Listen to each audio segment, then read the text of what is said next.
Hi friends అందరికీ కూడా మరి మనం ఎలక్ట్రికల్ బేసిక్లో ఫ్యూజ్ అనే పదాన్ని ఎక్కువగా ఉంటాం. అంటే ఫ్యూజ్ పోయిందని కానీ లేకపోతే మన ఇంటికి ఫ్యూజ్ కొట్టేసిందని కానీ చూసి ఆ ఫ్యూజ్ అయితే ఆ యొక్క ఎలక్ట్రికల్ మెషిన్ ఓపెన్ చేసి అంటే ఆ యొక్క మెయిన్ ఓపెన్ చేసి ఫ్యూజ్ అయితే వేస్తూ ఉంటారు కదా. అసలు ఫ్యూజ్ అనే పదానికి అర్థం ఏంటో తెలుసా?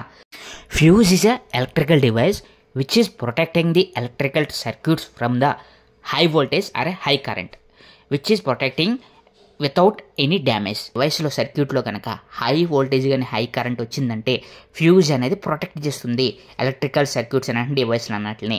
దాన్నే మనం ఫ్యూజ్ అని చెప్తూ ఉంటాం. అంటే ఏంటంటే హెవీ కరెంట్ వచ్చినా హెవీ వోల్టేజ్ వచ్చినా కూడా ఫ్యూజ్ అనేది బ్రేక్ అయిపోతుంది కదా, దానివల్ల పవర్ అనేది ఆగిపోతుంది. అంటే అది ప్రొటెక్ట్ చేస్తుంది అనమాట. దాన్నే ప్రొటెక్టింగ్ డివైస్గా చెప్తూ ఉంటారు. మరి మీలో ఎంతమంది పవర్ పోయినప్పుడు ఈ ఫ్యూజ్ చెక్ చేసి ఫ్యూజ్ చేసి ఉంటారు? కామెంట్ సెక్షన్లో కామెంట్ చేసేయండి. అలాగే మీకు మరిన్ని ఇలాంటి ఇంట్రెస్టింగ్ ఎలక్ట్రికల్ వీడియోస్ కోసం వెంటనే మా ఛానల్ సబ్స్క్రైబ్ చేసుకోండి ఫ్రెండ్స్.